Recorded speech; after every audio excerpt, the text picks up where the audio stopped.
السلام علیکم ورحمۃ اللہ وبرکاتہ۔ الحمدللہ والصلاۃ والسلام علی رسول اللہ۔ محترم ناظرین، ہماری گفتگو چل رہی ہے وراثت کے موضوع پر، اور خاص طور پہ وراثت میں خواتین کو ان کا حصہ دینے کے حوالے سے۔ ہم نے اپنے پچھلے ویڈیوز میں اس موضوع پر گفتگو کی کہ وراثت کو شرعی اعتبار سے تقسیم کرنا کتنا ضروری ہے، وراثت میں خاص طور پہ خواتین کو ان کا حق دینا کتنا ضروری ہے، اور وراثت میں خواتین کو ان کے حصے سے محروم کرنے کے لیے کن کن بہانوں کو بنیاد بنایا جاتا ہے۔ آج کی ویڈیو میں انشاءاللہ تعالی ہم ان اسباب پر گفتگو کریں گے جن کی وجہ سے ہمارے معاشرے میں عورتوں کو وراثت سے محروم کر دیا جا رہا ہے۔ وہ کون سے اسباب ہیں جن کی وجہ سے عورتیں ہمارے معاشرے میں وراثت سے محروم ہیں؟ سب سے بڑی وجہ خواتین کو وراثت سے محروم کرنے کی ہے لوگوں کے دلوں سے اللہ کا خوف نکل جانا۔ لوگ دنیا کے معاملات میں، خصوصی طور پہ مال کے معاملات میں، اللہ رب العالمین کے خوف سے آزاد ہو گئے ہیں، لہٰذا حلال و حرام کی جو پرواہ ہونی چاہیے ایک مسلمان کو، وہ پرواہ نہیں رہ گئی۔ اس بات کی فکر نہیں رہ گئی کہ جو مال ہم کھا رہے ہیں وہ حلال ہیں یا حرام ہیں۔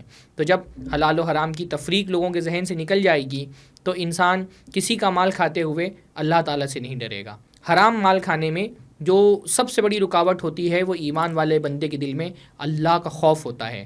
مال کی لالچ ہر انسان کے نفس میں رکھی گئی ہے، مال کی چاہت اور تمنا ہر انسان کو ہوتی ہے، لیکن جب دل میں اللہ کا خوف ہوتا ہے، اللہ کا ڈر ہوتا ہے، اللہ کے عذاب کا خوف ہوتا ہے، اللہ کی پکڑ کا خوف ہوتا ہے، تو بندہ باوجود اس کے کہ اس کے دل میں مال کی لالچ ہوتی ہے، اپنے ہاتھ کو دوسروں کے مال تک پہنچنے سے روک لیتا ہے۔ جو چیز سب سے زیادہ حرام مال سے روکنے والی ہے وہ ہے اللہ کا خوف۔ جب دلوں میں اللہ کا خوف نہیں رہ گیا تو انسان اپنی بہن کی بھی وراثت کھا جا رہا ہے، انسان اپنی بیوی کا مال بھی کھا جاتا ہے، مہر میں اس کو حصہ نہیں دے رہا۔ تو اللہ کا خوف دلوں میں پیدا ہوگا، تقویٰ دلوں کے اندر آئے گا تو بندہ بہت ساری چیزوں سے بچے گا۔ تو انشاءاللہ تعالی مال کے حوالے سے جو بہنوں کے حقوق ہڑپ کر لیے جا رہے ہیں، بندہ اس سے بھی بچنے کی کوشش کرے گا۔ تو یہ ایک سب سے بڑی سب سے بنیادی، بلکہ جتنی بھی دینی معاملات میں اللہ کی نافرمانیاں ہو رہی ہوتی ہیں، چاہے وہ عبادت کا معاملہ ہو، چاہے وہ معاملات کی چیزیں ہوں، ان سب کی بنیاد میں اللہ کے خوف سے آزاد ہو جانا ایک بنیادی وجہ ہے۔ اور اس کے لیے ہم کو لوگوں کو اس بات کی تلقین کرنی چاہیے کہ وہ مالی معاملات میں اللہ تعالیٰ سے ڈریں۔ اللہ کے نبی صلی اللہ علیہ وسلم نے قیامت کی قریب ہونے کی جو نشانیاں بتائی ہیں، ان میں سے ایک نشانی یہ بتائی، اللہ نے فرمایا وَلَا يَأْتِيَنَّ عَلَى النَّاسِ زَمَانٌ لَا يُبَالِي الْمَرْءُ بِمَا أَخَذَ مِنَ الْمَالِ أَمِنْ حَلَالٍ أَم مِنْ حَرَامٍ، کہ لوگوں پہ ایک زمانہ ایسا آئے گا کہ مال لیتے ہوئے اس بات کی پرواہ نہیں کریں گے کہ یہ مال حلال ہے یا حرام ہے۔ تو ہم وہ زمانہ اپنی آنکھوں سے دیکھ رہے ہیں۔ یہ حلال و حرام کی جو تفریق ایک مسلمان کے اندر ہونی چاہیے، اور جنت جانے کے لیے جو سب سے لازمی چیز ہے ان میں سے ایک یہ بھی ہے کہ بندہ دنیا کے معاملات میں حلال و حرام کی تفریق کر کے جیے، اور اس بات کا خوف اس کو ہمیشہ رہے کہ قیامت کے دن اللہ کے سامنے حاضر ہو کر کے اپنی ایک ایک پائی کا مجھ کو حساب دینا ہے۔ تو یہ آخرت کا خوف، اللہ کے ہاں جواب دہی کا احساس، یہ دل کے اندر نہیں رہ گیا ہے، اس لیے آدمی حلال و حرام کے تفریق سے لاپرواہ ہو گیا ہے، جس کے نتیجے میں یہ دیکھنے میں آ رہا ہے کہ بہنوں کی جائیداد ہڑپ کر لی جا رہی ہے۔ دینداری کا تصور ہمارے یہاں پر غلط ہو گیا ہے، اس لیے نماز اور روزہ کرنے والے، دینی معاملات میں بہت شریعت کی پابندی کرنے والے بھی حلال و حرام میں اللہ رب العالمین سے نہیں ڈرتے، اللہ کے خوف ان کے دلوں کے اندر نہیں ہوتا۔ تو یہ پہلی وجہ ہے۔ دوسری وجہ جس کی وجہ سے خواتین کو وراثت سے محروم کر دیا جا رہا ہے وہ ہے علم کی کمی۔ ہمارے معاشرے میں بہت سارے معاملات میں علم کی کمی ہے، عقیدے کے معاملے میں بھی علم کا جو معیار ہونا چاہیے وہ نہیں ہے، اور عبادات کے معاملے میں بھی جو علم کا معیار ہونا چاہیے وہ نہیں ہے، اور بہت زیادہ وراثت کے معاملے میں لوگوں کو علم کی کمی ہے۔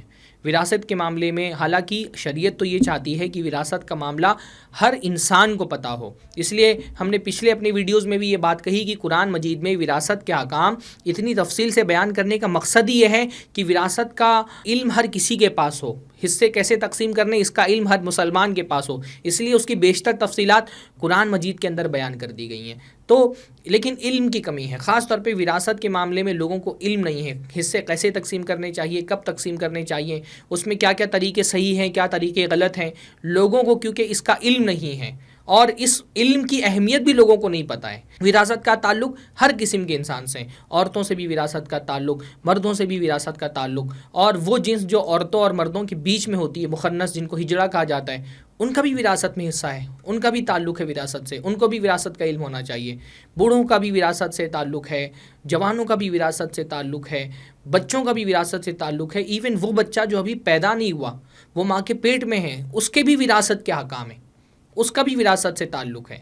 اسی طرح سے مردہ آدمی کا بھی وراثت سے تعلق، زندہ آدمی کا بھی وراثت سے تعلق۔ تو وراثت کے جو حکام ہیں وہ اس کا تعلق کیونکہ ہر فرد سے ہے، اس لیے اللہ تعالیٰ یہ چاہتا ہے کہ وراثت کا کم سے کم بیسک علم ہر مسلمان کے پاس ہو۔ پر ہم یہ دیکھتے ہیں کہ وراثت کے حوالے سے آپ عام انسانوں کو تو جانے دیں، بہت سارے مدارس کے فارغین ہمارے طلبہ ہوتے ہیں وراثت کے احکام سے ناواقف ہوتے ہیں۔ تو کیونکہ وراثت کا علم ہی صحیح ہی نہیں، لوگوں کو تقسیم کیسے کرنا چاہیے، اس کے شرعی ضوابط کیا ہیں، شرعی اصول کیا ہیں، اس سے واقف نہیں ہے، تو اس کی وجہ سے بھی بہت سارے طبقوں کو وراثت میں ان کے حصے سے محروم کر دیا جاتا ہے۔ اچھا، ایک تو ہوتا ہے علم ہونا تقسیم کا، بعض لوگوں کو تو یہ پتہ بھی نہیں ہوتا کہ کن کن کا حصہ ہے، تو وہ حرام ہی نہیں ان کو پتہ ہوتا کہ یہ بہنوں کا حصہ کھا جانا حرام ہے۔ اور بعض لوگ جو ہیں ان کو حرمت کا تو پتہ ہوتا ہے لیکن حرمت کی شدت کا علم نہیں ہوتا کہ یعنی کتنا شدید حرام ہے۔ ہم نے اپنے پچھلے ویڈیوز میں یہ بات آپ لوگوں کے سامنے رکھی کہ کوئی چھوٹا موٹا گناہ نہیں ہے۔ وراثت کے احکام بیان کرنے کے بعد اللہ تعالیٰ نے بتایا کہ جو وراثت کی شرعی تقسیم نہیں کریں گے، یعنی وہ باقاعدہ ان آیات کے پس منظر میں یہ بات کہی گئی کہ جو اللہ اس کے رسول کی نافرمانی کریں گے اور اللہ کی حدوں کو توڑیں گے، اللہ ان کو ہمیشہ ہمیشہ کے لیے جہنم میں ڈال دے گا۔ تو ہمیشہ ہمیشہ کی جو تعبیر آئی ہے اس کا مطلب ہوتا ہے کہ بہت لمبے وقفے کے لیے وراثت میں اللہ کی حدود کو توڑنے والا لمبے وقفے کے لیے جہنم میں جائے گا، بلکہ اگر وہ ان حکام کا انکار کر دے تو وہ کافر ہو جائے گا اور ہمیشہ ہمیشہ کے لیے جہنم میں جائے گا۔ تو بعض لوگوں کو سرے سے حرمت ہی کا علم نہیں ہے، اور بعض لوگوں کو حرمت کا علم تو ہے لیکن اس حرمت کی شدت کا علم نہیں کہ کتنا شدید حرام ہے، اس وجہ سے بھی ہمارے یہاں پر وراثت میں خواتین کو محروم کر دیا جاتا ہے۔ اچھا، مسئلہ صرف یہ نہیں ہے کہ مردوں کو وراثت کے جو احکام ہے وہ نہیں پتہ ہے، مسئلہ یہ ہے کہ عورتوں کو بھی وراثت کے احکام نہیں پتہ۔ بہت ساری خواتین کو نہیں پتہ کہ وراثت میں ان کا حق ہے۔ وہ جو ذہنوں میں بات ڈال دی گئی ہے کہ تمہارے ابا نے تمہاری شادی کرا دی یا بھائی نے شادی کرا دی اور جہیز میں جو دے دیا اب ختم، اب تمہارا وراثت میں کوئی حصہ نہیں رہ گیا۔ تو بہت ساری خواتین بھی یہ سمجھتی کہ واقعتاً ہمارا وراثت میں کوئی حصہ نہیں رہ گیا۔ تو ہم نے تو عورتوں پہ باقاعدہ علم کے دروازے کیونکہ بند کیے ہوئے ہیں، ان کو ہم مسجد میں نہیں جانے دیتے، دینی تعلیم کا کوئی انتظام نہیں کیا ہوا ہے، تو اس کا نقصان یہ ہوا کہ خواتین خود اپنے حقوق سے واقف نہیں ہیں، ان کو یہ نہیں پتہ کہ ہمارا حصہ ہے، یا خواتین کو بعض غلط فہمیاں جو ہیں ان کے دلوں میں ڈال دی گئی ہیں، جیسے کہ بس شادی کرا دی بھائی نے، اب اس کا وراثت میں کوئی حصہ نہیں رہ گیا۔ بعض خواتین سے جب ان سے کہا گیا کہ آپ کا وراثت میں حصہ ہے تو انہوں نے یہ کہا کہ ارے بھائی ہی تو اماں ابا کو سنبھال رہا ہے، تو جب اماں ابا کی ذمہ داریاں بھائی نبھا رہا ہے تو ہم ان سے کیسے وراثت میں حصہ مانگ لیں؟ بھائی کی ذمہ داری ہے ماں باپ کو سنبھالنا، وہ عورت کی ذمہ داری نہیں تھی، بہن کی ذمہ داری نہیں تھی، وہ تو بھائی کی ذمہ داری تھی۔ تو اگر وہ ذمہ داری اپنی نبھا رہے، اس کا یہ مطلب نہیں کہ اب وہ بہنوں کا حصہ بھی کھا جائے گا، وہ تو اللہ تعالیٰ نے اس کے سر پہ ڈالا تھا۔ صرف ماں باپ ہی نہیں، اگر بھائی جو ہے اماں ابا مان لیجئے باپ جو ہے وہ کفالت کے لائق نہیں رہ گیا کسی عمر میں اور اس کی بہنیں ہیں جوان، تو ان بہنوں کی کے کھانے پینے کا، ان کے نان و نفقہ کا انتظام کرنا، ان کی شادی کروانا، یہ بھی بھائی کی ذمہ داری ہے۔ تو بھائی نے اگر بہن کی شادی کروا دی ہے اور ایک عرصے تک کی وہ بہن کا نان و نفقہ پورا کیا ہے تو یہ اس کی ذمہ داری تھی جو اللہ تعالیٰ نے اس کے سر پہ ڈالی ہے۔ اگر بھائی نے بہن کی ذمہ داری ادا کی ہے، اس کے نان و نفقہ کا انتظام کر دیا ہے یا اس کی شادی کرا دی ہے، تو اس کا یہ مطلب نہیں کہ اب وہ جو اس نے خرچہ کیا ہے بہن پر وہ جا کر کے اس کی وراثت میں سے اس کو لے لے گا۔ یہ تو ایک ذمہ داری تھی جو اللہ تعالیٰ نے اس کے سر پہ ڈالی تھی، وہ اس کو نبھانا ہی تھا۔ جیسے باپ کی ذمہ داری تھی کہ بیٹی کی پرورش تربیت کرے، اور اگر باپ جو ہے وہ استطاعت اس کی نہیں رہ گئی تو وہ ذمہ داری پھر بھائیوں پر منتقل ہو جاتی کہ بھائی جو ہے وہ بہنوں کے رہن سہن کا، ان کے نان و نفقہ کا، ان کی رہائش کا، ان کے کھانے کا انتظام کریں، اور شادی کی عمر ہو جائے تو پھر ان کی شادی کے لیے بندوبست کریں۔ تو اب عورتوں کے ذہن میں یہ ہوتا ہے نا کہ ارے بھائی تو اماں ابا کی ذمہ داری پوری اس نے اٹھائی ہے زندگی بھر، تو وراثت میں اب اس کو ہی پورا لے لینا چاہیے، ہم کو نہیں لینا چاہیے۔ کیوں؟ اس نے ذمہ داری اٹھائی ہے تو یہ اس کی اللہ تعالیٰ کی طرف سے اس پر ذمہ داری ڈالی گئی تھی تو اس نے اٹھائی ہے۔ اس کا یہ مطلب نہیں کہ اب بہنوں کی وراثت اس کے لیے حلال ہو گئی ہے یا بہنوں کو اب معافی کرنا پڑے گا، یا بہن کی ذمہ داری اگر اس نے اٹھا لی ہے تو اس کا یہ مطلب نہیں کہ اب وہ جو ہے بہنوں کو معاف کر دینا چاہیے۔ تو عورتیں جو ہیں ان کے پاس علم کی کمی ہے، ان کو واقف نہیں کرایا گیا اپنے حقوق سے، تو بعض مرتبہ ان کا حصہ مار لیا جاتا ہے، ان کو احساس نہیں ہوتا، اور بعض مرتبہ ان غلط فہمیوں کی وجہ سے وہ اپنا حصہ معاف کر دیتی ہیں اور ان کو بتایا نہیں جاتا کہ تمہارا حصہ واقعتاً تھا، ان چیزوں کی وجہ سے تمہارا حصہ معاف نہیں ہوتا۔ تیسری وجہ جس کی وجہ سے خواتین کو وراثت سے محروم کر دیا جاتا ہے وہ ہے عورت کا جذباتی ہونا۔ اللہ تعالیٰ نے عورت کا مزاج مردوں کے مزاج سے اور عورت کی فطرت مردوں کی فطرت سے مختلف بنائی ہے. تو عورتیں ذرا سا جذباتی ہوتی ہیں، ان کے جو ایموشنز ہوتے ہیں، ان کے جو جذبات ہوتے ہیں وہ ان کے عقل پر غالب رہتے ہیں.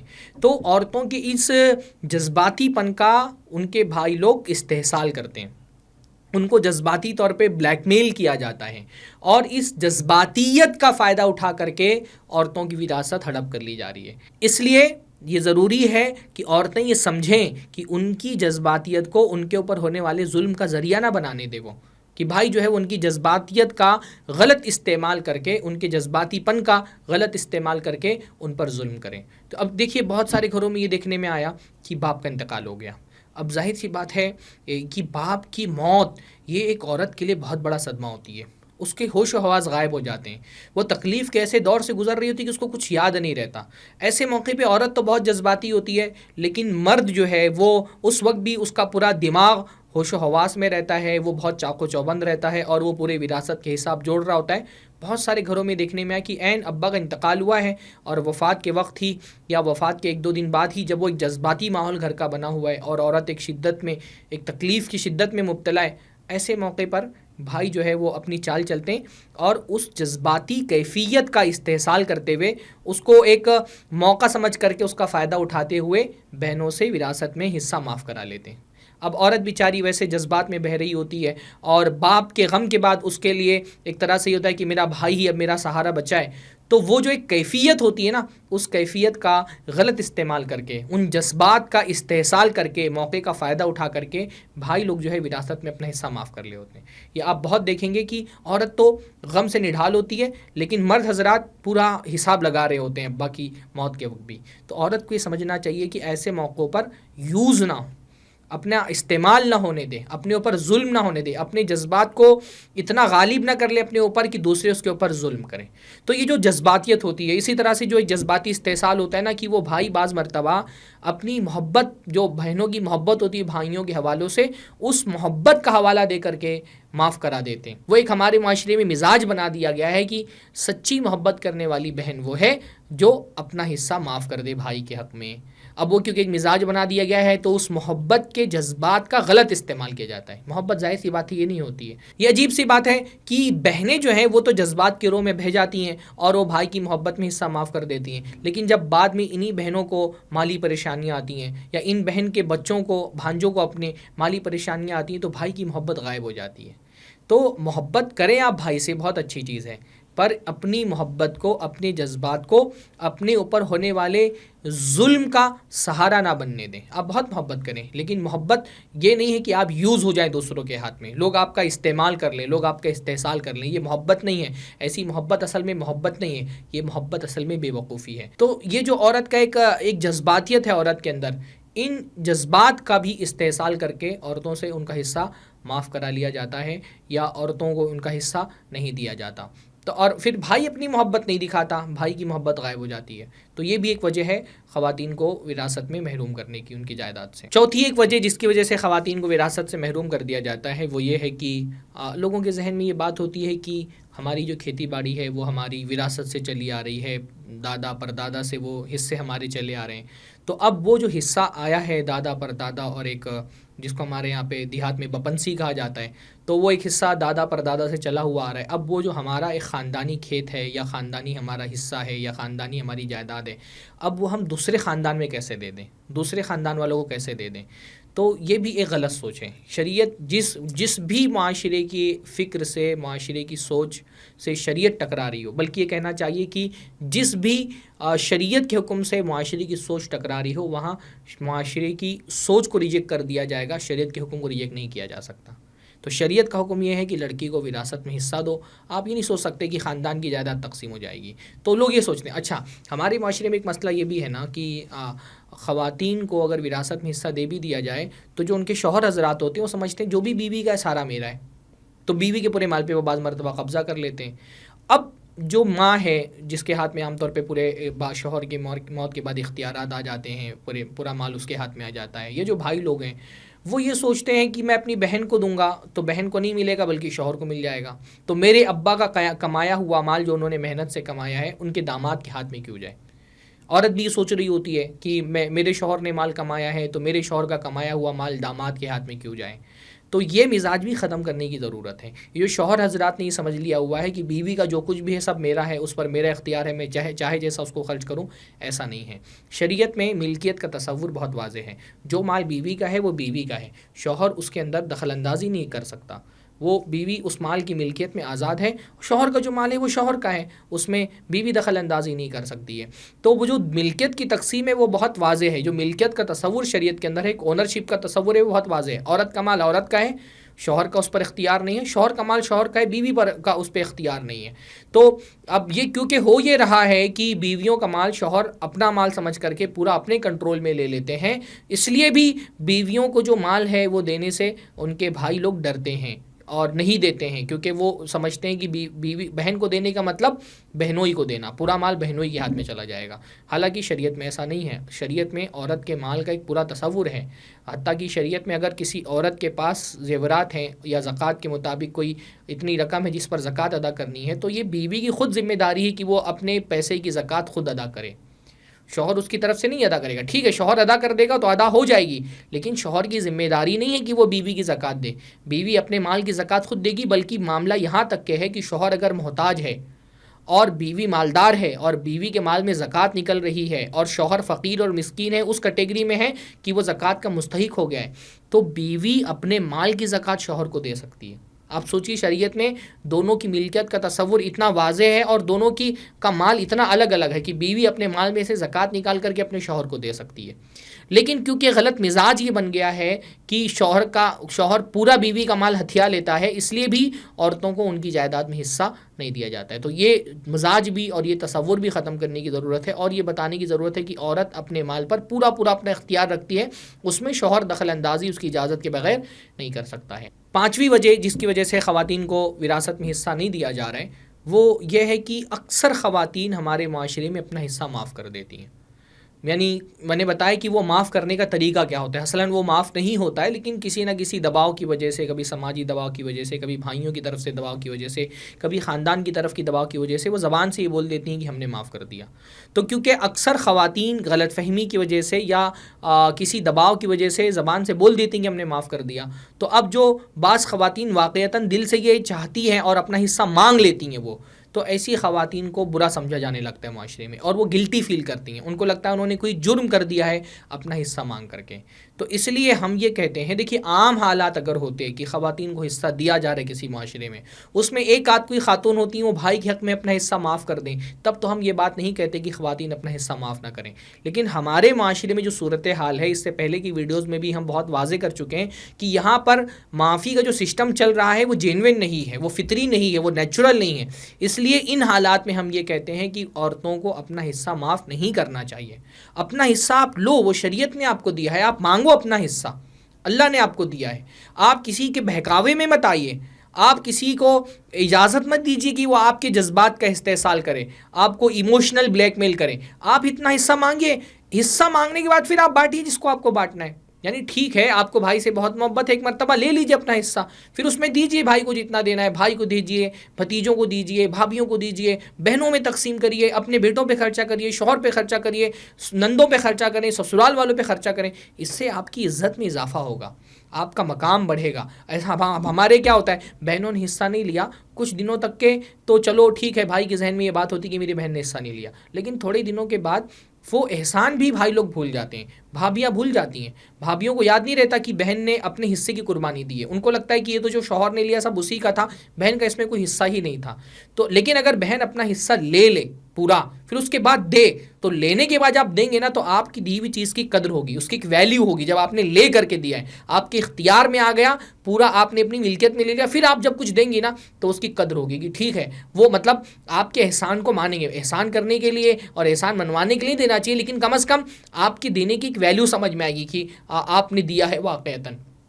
تو آپ لے کر کے دیں گے تو اس کی ایک ویلیو بہنوں کی نظر, بھائیوں کی نظر میں ہوگی, بھابھیوں کی نظر میں ہوگی. اور جب آپ سرے سے لیتی نہیں, آپ اکثر گھروں کا حال دیکھیں نا کہ شروع میں چلیے بھائی کا ایک تعلق بھی رہتا ہے زندگی کے ابتدائی مرحلے میں, پھر اس کے بعد جیسے جیسے بچے بڑے ہوتے ہیں, بہنوں کا کیا تعلق بھائیوں سے رہ جاتا ہے, تعلقات ختم ہو جاتے ہیں. حالانکہ بہن نے بہت بڑی قربانی دی, اپنا حصہ ہی نہیں لیا ہے, لیکن اس کی قربانی کی کوئی ویلیو نہیں رہ جاتی کیونکہ اس نے لیا ہی نہیں تھا سرے سے. تو ایک بار لے لیں، پھر اس کے بعد بانٹیں جس کو بانٹنا ہو. پھر آپ کے ہاتھ میں جب پیسہ آ جائے گا تو پھر آپ بھائی کو بھی دے سکتے ہیں، آپ بھابھیوں پہ بھی خرچہ کر سکتی ہیں، آپ بھتیجوں کو اور بھتیجیوں کو دے سکتی ہیں، آپ اپنے گھر پہ خرچہ کر سکتی ہیں، آپ کی اپنی ویلیو بڑھے گی. تو یہ بلا وجہ سے کسی کے ساتھ ایموشنل بلیک میل نہ ہو. آپ اپنا حصہ لیں. دیکھیے آپ کے حصہ نہ لینے کی وجہ سے بہت ساری وہ عورتیں بھی مصیبت میں پڑ جا رہی ہیں جو حصہ مانگ رہی ہیں. لوگ ان کو گلٹی فیل کراتے ہیں، لوگ ان کو ایک طرح سے مجرم ثابت کرنے کی کوشش کرتے ہیں، ان کے ذہن میں یہ بات ڈالتے ہیں گویا کہ تم نے حصہ مانگ کر کے کوئی جرم کر دیا ہے. تو اکثر خواتین کا زبان سے بول دینا یا ان کا نہ لینا، ان کا معاف کر دینا، یہ جو ایک اقلیت میں جو خواتین ہیں جو مانگ لیتی ہیں اپنا حصہ یا لے لیتی ہیں، وہ مجرم بن جاتی ہیں. ان کے لیے پھر اس لیے ان کو بھی نہیں دیا جا رہا، یا ان کو مانگنے پر ان کو مجرم سمجھا جا رہا ہے، یا اس لیے وہ مانگ نہیں پا رہی ہیں کیونکہ بہت ساری عورتیں نہیں مانگ رہی ہیں. تو عورتوں کو اپنا حصہ مانگنا چاہیے، اپنا حصہ لینا چاہیے. ہم اپنے پچھلی ویڈیوز میں بھی یہ بتا چکے ہیں کہ خواتین کا اپنا حصہ مانگنا کوئی دینداری کے خلاف کام نہیں ہے. چھٹی وجہ عورتوں کو جو وراثت سے محروم کرنے کی ہے وہ ہے ہمارے معاشرے کا ایک غلط تصور. وہ تصور ہمارے یہاں ہندوؤں سے اور دوسرے مذہب والوں سے آ گیا ہے. وہ تصور کی جس کو ہم کہہ سکتے ہیں کنیا دان کا تصور. جیسے ہندوؤں کا ایک تصور ہے کہ شادی کر دی ہم نے بیٹی کی تو گویا کہ اب بیٹی کا میکے سے سب تعلق ختم ہو گیا، یعنی بیٹی کا میکے سے تعلق صرف شادی تک کے ہے. ایک بار شادی ہو گئی، جیسے بلکہ ہمارے یہاں کہا جاتا ہے نا، ایک جو ہے وہ غیر مسلموں میں بھی اس طرح کے الفاظ بولے جاتے ہیں، اور یہ الفاظ کے ساتھ ساتھ یہ تصور مسلمانوں کے اندر بھی آ گیا ہے کہ بیٹیاں پرایا دھن ہیں، دوسرے کا مال ہے. یعنی بیٹی کے پیدا ہوتے ساتھ ہی اس کے کانوں میں یہ بات گونجنے لگتی ہے کہ تم پرایا دھن ہو، یعنی تمہارا بس ٹھکانہ جو ہے میکہ اسی وقت تک ہے جب تک تمہاری شادی نہ ہو جائے. ایک مرتبہ شادی ہو گئی تو پھر عورت سے اس کے میکے کا تعلق بالکل ختم ہو جاتا ہے. اب ہندوؤں میں یہ تصور ہے کہ ایک مرتبہ شادی کر دی، شادی کے وقت جو جہیز وغیرہ دینا تھا دے دیا، اب اس کے بعد بیٹی کا میکے سے کوئی تعلق نہیں رہ گیا. اب وہ سب کچھ جو ہے اس کا سسرال کے اس کے حقوق اور اس کی ذمہ داریاں وہ ساری سسرال سے جڑ گئی ہیں. یہ کافرانہ تصور ہے، یہ ہندوؤں کا تصور ہے. مسلمانوں کے یہاں تصور نہیں ہونا چاہیے. یعنی وہ جو ہندوؤں میں بات کہی جاتی ہے کہ جس گھر میں ڈولی گئی ہے اس سے پھر باہر ڈولا ہی باہر آنا چاہیے. ہاں، ایک مرتبہ زندہ گئی تو پھر مردہ ہی اس گھر سے باہر آنا چاہیے. اور پھر ایک مرتبہ آپ نے بدائی کر دی تو اب گویا کہ کنیا دان کر دیا. اب دان کی بھی چیز واپس نہیں لی جاتی ہے نا، تو یہ سمجھا جاتا ہے کہ اب بیٹی ایک مرتبہ گئی، اب بیٹی کا میکے سے کوئی تعلق نہیں رہ گیا. یہ ہندوؤں کا تصور ہے. مسلمانوں کے یہاں یہ تصور نہیں ہونا چاہیے. مسلمان کا شادی کے بعد بھی بیٹی کا اپنے باپ سے، اپنے بھائیوں سے گہرا رشتہ باقی رہتا ہے. اس لیے حدیثوں میں جو آتا ہے کہ باپ جو ہے وہ اپنی بیٹیوں کی پرورش اور تربیت کرے، یا بھائیوں کے بارے میں بھی بعض روایتوں میں آتا ہے حتیٰ یمتنا او یموت انہننا، یہاں تک کہ باپ کی موت ہو جائے یا عورتوں کی موت ہو جائے، یعنی بیٹیوں کی موت ہو جائے. یعنی وہ جو ماں باپ کا رشتہ ہے بیٹی کے ساتھ، وہ جو بھائی کا رشتہ ہے بہن کے ساتھ، وہ شادی کے ساتھ ختم نہیں ہوتا، وہ موت تک کے باقی رہتا ہے. عورت کو آپ نے شادی کرا دی، شادی کرانے کے بعد بھی اس کی بہت ساری ذمہ داریاں بھائی کے سر پہ رہتی ہیں، ماں باپ کے سر پر رہتی ہیں. اور اگر شادی کے بعد لڑکی کو طلاق ہو گیا یا خلا ہو گیا یا وہ بیوہ ہو گئی تو واپس وہ ذمہ داریاں بھائی کے اور باپ کے سر پر آ جاتی ہیں. تو یہ جو ایک تصور ذہن میں بن گیا، شادی کر دی اب کوئی رشتہ نہیں رکھنا ہے، اب سارے تعلقات ختم، اب ساری ذمہ داریاں ختم، یہ تصور غلط ہے. اور اس غلط تصور کی وجہ سے بھی بہنوں کو جائیداد سے محروم کر دیا جاتا ہے. کیونکہ بھائی جائیداد میں کب حصہ دیا جائے گا؟ جب باپ کی موت ہوگی. شادی کے بعد پتہ نہیں باپ کی موت کب ہوتی ہے. تو اس کی موت سے بہت پہلے ہی لڑکی کا تعلق ہی ختم ہو گیا میکے سے. اب باپ مر رہا ہے، زندہ ہے، باپ کی کیا پراپرٹی ہے، کیا کمائی ہے، اس سے بیٹی کا کچھ لینا دینا ہی نہیں ہے. تو یہ جو کنیا دان کا تصور مسلمانوں کے اندر آ گیا ہے اور لڑکی کے پرایا دھن ہونے کا تصور آ گیا، یہ تصور غلط ہے. عورت کا بہت مضبوط رشتہ شادی کے بعد بھی اپنے میکے سے رہے گا، اپنے بہنوں سے رہے گا، اپنے بھائیوں سے رہے گا، اپنے ماں باپ سے رہے گا. آپ دیکھیے سسرال سے اس کا کتنا تعلق ہے. سسرال میں ایک شوہر یہ ہے جس کی جائیداد میں اس کا حصہ ہے، 1/4 حصہ ہے یا 8واں حصہ ہے. اگر اولاد نہیں ہے تو 1/4، اور اگر اولاد ہے تو 8واں حصہ اس کا ہے. لیکن میکے میں تو بہت سارے لوگ ہیں جن کے مال میں اس کا حصہ ہے. میکے میں باپ کی جائیداد میں اس کا حصہ ہے اور ہر حال میں حصہ ہے. ماں کی جائیداد میں اس کا حصہ ہے اور ہر حال میں حصہ ہے. ماں باپ کی جائیداد میں تو لازماً حصہ ہے، اس کو کوئی ختم نہیں کر سکتا. بہت صورتوں میں اس کے اپنے بھائی کی جائیداد میں اس کا حصہ بنے گا. اگر بھائی ہے اور بھائی کی موت ہو گئی اور بھائی کا کوئی لڑکا نہیں تھا تو پھر بہن کو حصہ ملے گا جائیداد میں. بہن کی بھی جائیداد میں اس کا حصہ ہو سکتا ہے، یعنی بہن کی جائیداد میں بہن کا حصہ بھی ہے بعض صورتوں میں اگر اس کا بیٹا نہیں ہے تو. تو آپ دیکھیے میکے سے تو کتنے سارے لوگ ہیں جن کی وراثت میں اس کو حصہ ملے گا، جبکہ سسرال میں صرف شوہر کی جائیداد میں اس کو حصہ مل رہا ہے۔ لیکن ہمارے ذہن میں یہ بات آ گئی ہے کہ ایک بار شادی کر لی پھر سارا رشتہ ختم ہو گیا، سارے تعلقات ختم ہو گئے، لڑکی اب پرایا دھن ہو گئی، لڑکی کا اب کنیا دان کر دیا ہے، اب اس کو واپس اب کوئی اس کا رشتہ میکے سے باقی نہیں رہ گیا۔ تو یہ ایک غلط تصور جو ہے لڑکیوں کے حوالے سے، بیٹیوں کے حوالے سے ہمارے ذہن میں، اس غلط تصور کی وجہ سے بھی جائیداد میں ان کو حصہ نہیں دیا جا رہا ہے۔ تو یہ 6 اسباب میں نے بیان کیے ہیں، اور بھی کچھ اسباب ہیں، 6 مزید اسباب ہیں عورتوں کو وراثت میں محروم کرنے کے۔ انشاءاللہ تعالیٰ اپنی اگلی ویڈیو میں ان دیگر اسباب کے پر انشاءاللہ تعالیٰ میں روشنی ڈالنے کی کوشش کروں گا۔ اللہ تعالیٰ ہم سب کو حلال کمانے کی، حلال کھانے کی، حلال پر اکتفا کرنے کی توفیق نصیب فرمائے، اور مال کی ایسی محبت ہمارے دلوں سے اللہ تعالیٰ نکال دے جو ہم کو حرام کی طرف لے کر کے جاتی ہے۔ اقول قولی ھذا واستغفر اللہ لی ولکم ولسائر المسلمین واستغفروہ انہ الغفور الرحیم، وآخر دعوانا ان الحمد للہ رب العالمین۔